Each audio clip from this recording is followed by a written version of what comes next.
Hello, Galaxy! I'm Chris Perillo, and today I returned my iPhone 8 Plus to an Apple store. Actually, I tried to return it to the first store and ultimately returned it to the second Apple store that I had to visit today. And I'm going to explain to you that story. In exchange for that iPhone 8 Plus, I got an iPhone 8 Plus. This one without a factory defect. Now, if you're not following me across all the social media channels that you might use on a regular basis, you should, because I shared a picture of this last night to show everybody. Look, I think this is what happened. I also happened to show the problem, the error, the factory issue on today's live video stream. I don't know if you knew this. I'm doing live video feeds for everybody. Head over to youtube.com/LockerGnome. That's the other YouTube channel that I have, one of the other YouTube channels. I'm thinking about bringing TLDR back, the Locker Gnome Daily Reports, every day. What do you think? A live video with you and me, Q&A with you and me, AMA every day. Super Chat is enabled. I'm able to answer questions and do the things that you want me to do, or answer the questions that you want me to answer every day. But it's in the other channel because I don't want to flood people out in one channel. So you should subscribe and turn on notifications for this channel and that one, so you get double the Chris Perillo every day. If you're missing it, you need to get it. Effectively, the thumbnail for the video was taken from this morning's live video stream, showing, the best I could, the issue that was in this corner. I didn't even notice it until I effectively wiped a smudge away for the second time in the same area over the past few days, recognizing, wow, there's an issue. It looked like an underpour at the factory of the oleophobic coating. So I knew that I would have to get it replaced. It shouldn't have been a problem, and that's kind of what I really wanted to talk through. And believe you me, if it sounds like I'm talking a lot, the actual experience took longer. So the first thing I did was I tried the Apple Support app. And if you've never tried it before, it's actually pretty genius. Really simple. Apple is not the first company to do this, definitely not the last, but this built-in support mechanism was terribly convenient.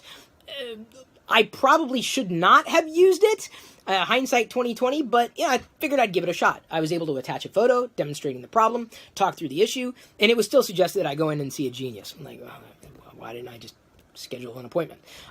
Which I could have and should have done. The chat agent offered to do it for me. I'm like, yeah, sure, why not? It may be faster. It was not faster. It was not much more expedited. I could have done it better. I said, all right, well, I want to go to this store right around this time frame.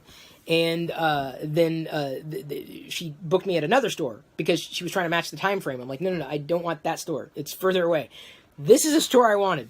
So again, it would have been easier if I would have just set the appointment after having, basically recognized what the problem most likely was. And this is definitely something that I knew I would probably just get a new phone for. So she books me into the store. And today was the appointment. I arrived to the appointment and effectively was, hoping to get the phone replacement. So I get checked in. I explain what's going on. He sees the problem. It was pretty obvious, and suggests, well, either we can replace the screen or just get a new phone outright. I'm like, he said it's probably just as easy to get a new phone outright. I'm like, yeah, that's what I was hoping to do. I don't want to mess with the screen. And he says, well, as he goes through his app, he said, we're out of inventory. There's no inventory here. I'm thinking, well, I kind of wish I would have known that from the chat agent, knowing full well that it was likely going to be a hardware replacement, and trying to explain the problem as a hardware problem. It was very clearly not a software problem. It was showing up here on the chin of the iPhone, so there's no way it was a software problem. And it was, otherwise the phone was in pristine condition, hardly used, hardly touched. So the next step was, well, showing me where there was an inventory for my particular model. And he said, well, this store has it. It's got a green light, which means they're over 10. And he said, well, you may want to call ahead because, we can't really reserve devices for people. And I'm thinking, I don't want to call ahead because every time I get on the phone, I got to, spell my name 13 times and explain the problem 14 times. And it's just as easy to get in the car and go. So I said, all right, I'm not going to call. I said, I'm not going to call. I'm just going to go. All right, I'm trying to leave. Very friendly. Everybody in the entire process was very friendly. So I get in the car, drive 20 minutes away. And effectively walk in the door and say, I'm here, this is the problem. And the guy kind of looks at it. He's not exactly sure what the problem is. I'm like, here, look at it. I'm like, you got to hold it at the right angle. Wipe your fingerprint on it and move it around. Hold it at a different angle. And you'll see it's the coating that just is not right. I'm home. This is how late in the day I'm doing this. I haven't even booted this up for the first time, so hopefully there's no issues, and I don't have to go through the whole problem again of getting it replaced. So there is a point to this story, too. Stay with me. So he said, all right, well, you stay here in this area and talk. We'll get you checked in with a couple of texts and get the problem resolved. All right, great. So I start hanging out. About 10 minutes go by, and the same guy comes up to me again. He said, can I help you? I'm like, yeah, I'm waiting for the text. I thought he was going to go get a tech for me at that point, but he was merely there to show me that the texts are right there. So I didn't know that the gentleman I needed to speak to were like just a few inches away. I'm like, oh, okay. So then I wait in line again, and I talk to a guy, and he looks at it. He sees the problem pretty quickly, and he says, all right, well, let's get you into the system. Let's get you set up with a Genius Bar appointment. Just get your name in. We're going to try to expedite it because I can see what the problem is. I know what the solution is. He knew it was going to be replacing the phone with a new one.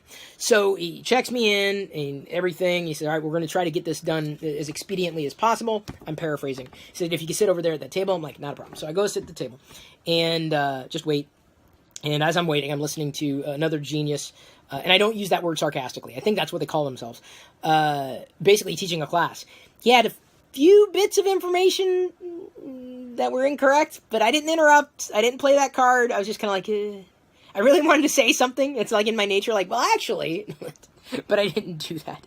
So I'm waiting. And then 5-10 minutes, he comes back and he says, well, I'm talking to my manager now. We're trying to decide whether we pull the inventory from this pile or that pile. And I'm thinking, I don't care which pile you get it from. Just give me the phone. We'll do the swap and send me on my way. I didn't say that. I'm not going to play that card. It's just not right. They're doing their job. I'm just trying to get out of there. I don't want to be hanging out in an Apple store all day long. I can think of way better things to do with my time. So, although they did have an R2-D2 standing up to use with the R2D or with the Star Wars app, the augmented reality thing, I didn't bother going over there because I just wanted to get my phone and go. So I wait, and another 10 minutes goes by, and this gentleman cruises by with a box. Now I don't know if this is the same box, but he says, "I got your phone. I'm looking for someone to sell it to you."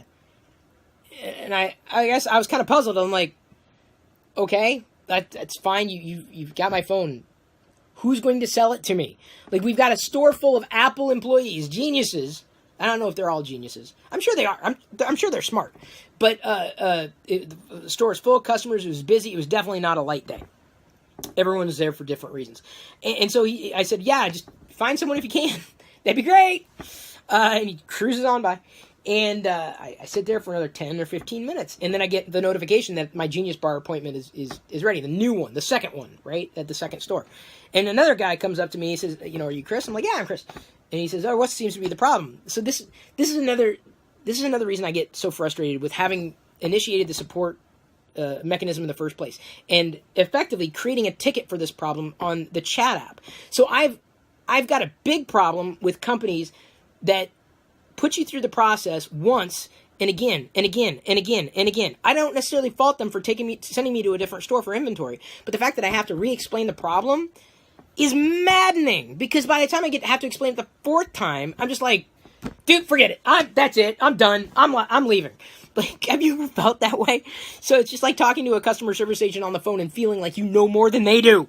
So I'm not saying that. That's not what I'm saying at all. It's just that there was already a support ticket created by the first chat agent who created the first Genius Bar appointment. I had established the problem. I had a photo of the problem. I demonstrated the problem. I explained the problem. I just didn't want to do it again. So the guy, he says, well, what's going on? And I show it to him. I'm like, well, this is what's going on. This is what I think it is. He says, I've never seen that before. I'm like, you're not the only one. I've never seen it before. That I know of. It's never been a problem, at least with iPhones. So I was a little taken aback, but, he was just as expeditious in terms of getting, everything that needed to be picked up. He was able to go and get a phone because I said, well, there's a guy who allegedly has the phone that's the phone for me, but I don't know, I didn't catch his name. He was there and gone. At that point, it was maybe the fifth Apple Store employee that I've interacted with today on the same problem. So he says, well, I'm just going to go into the pack and get one. I'm like, thank you. This guy must have been the real genius, because he had not just the ability to get the phone, but to actually sell it to me. Amazing. So so he comes back and, we're checking things and the barcodes and everything. And I said, all right, well, let me make sure everything gets cleaned up. And we're just kind of, bantering back and forth. I got everything set up and did the exchange. He was doing all the punching the numbers and everything. Part of their system is definitely automated. But then he also recognized me from Tech TV at that point. At the end of the conversation, said, were you on Tech TV? Like, yep. And I said, I still kind of do it every day. Well, now I'm doing it here and also TLDR, rebooting that over on youtube.com/LockerGnome. Subscribe to both channels, turn on notifications for both channels. Let's interact. Let's keep talking about more than just Apple stuff. So the conversation evolved. I'm like, yeah, I still do it. I still do a lot of video, but I've been doing what I do for 20 years. I also mentioned, I'm like, you probably don't want to be watching the videos I'm doing right now. And he wasn't exactly sure how to take it, but I explained to him. I said, I think Apple's going the wrong direction. I have this problem, that problem, this problem. And I wasn't like unloading on him, but I was warning him. Like, if he comes and looks at the channel, I'm like, you're going to get hit upside the head with some information. My perspective that apparently is mirrored by quite a few others. And I'm very grateful for that. But, he was nice, as was everybody in the entire process. And, that's really what I want to, dovetail back into a conversation that I think we were having last week. I was explaining why it's not so simple to just dismiss Apple simply because one thing isn't working well. It's when several things stop working well that I start to feel unsettled. Part of the value of Apple isn't necessarily just what's on paper. If I had the same problem with another device, could I have walked into any other store that's directly tied in the manufacturing and distribution of said product? Could I have walked into a Google store? I don't think I could have. I don't know if one exists. Possibly within, a certain radius that I would find convenient wherever I went. I don't know. I don't think they have many Google stores. I think they should. I wish they did. And even if it wasn't Google outright, with a Google phone, if it was one of Google's OEMs in terms of who licenses their product, just like, the classic PC conundrum, then you're playing the blame game at that point. It becomes a very disjointed customer service issue, which, for as disjointed as today's customer service was still relatively seamless in the grand scheme of things. That is one of the things that I will always give some of the highest marks to in terms of when I've had problems with Apple. Very rarely will I not get that problem addressed. And so I feel that it is, still very much a value to me, one that I would absolutely miss if I was not, tied into Apple's products as much, which I am leaning away from outright for the aforementioned reasons. I would miss this. I absolutely would, because it's an extreme value. It makes the prospect of switching or using anything apart from Apple that less compelling, because they can't necessarily sell that. You just got to recognize it's still a circumstance you're going to have to deal with. As I pointed out in the beginning, the app experience for chatting and doing customer service is certainly not the only for Apple. But it's probably more within the realm of issues that you're having with software, maybe not necessarily with hardware. I haven't had any other experiences like that, so I can't speak to them. All I know is that when Apple builds its reputation on controlling the entire experience, stem to stern, hardware, software, service, sales, support, everything all under one umbrella, I don't know anybody else who does that. Google, kinda. But you can't walk into a store. If I had a Google phone from Google and had this similar type of issue, I don't know if I would have been able to expedite the process. I wouldn't have been able to have a turnaround that was that quick. I don't think I would have been overnighted a new device. I don't know. I can't speak to not having that experience because I haven't had it with Google. I've only had certain experiences with Apple, and I think that's a very compelling thing that so many people don't think about, the customer service.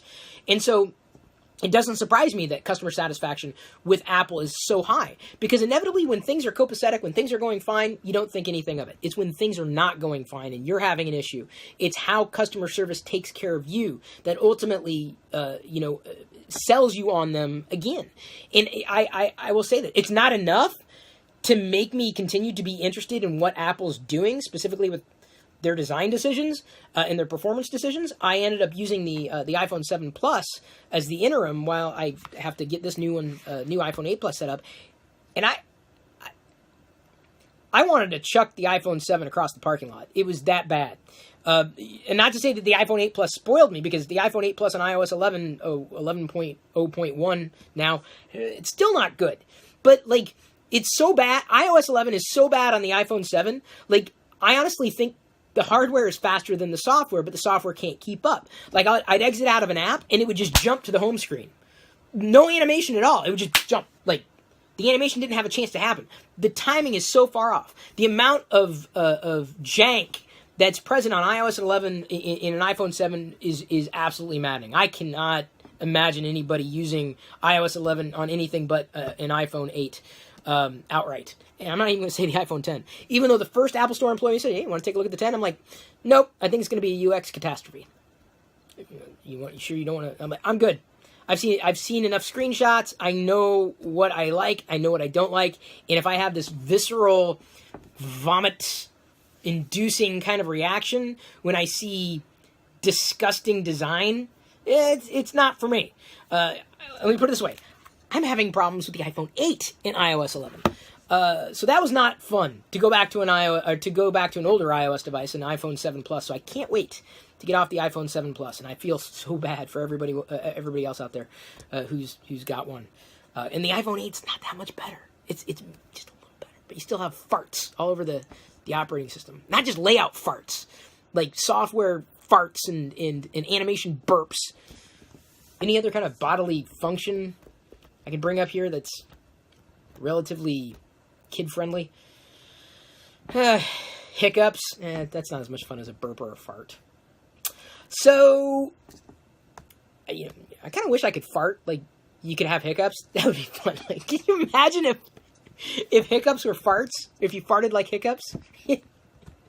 That'd be cool.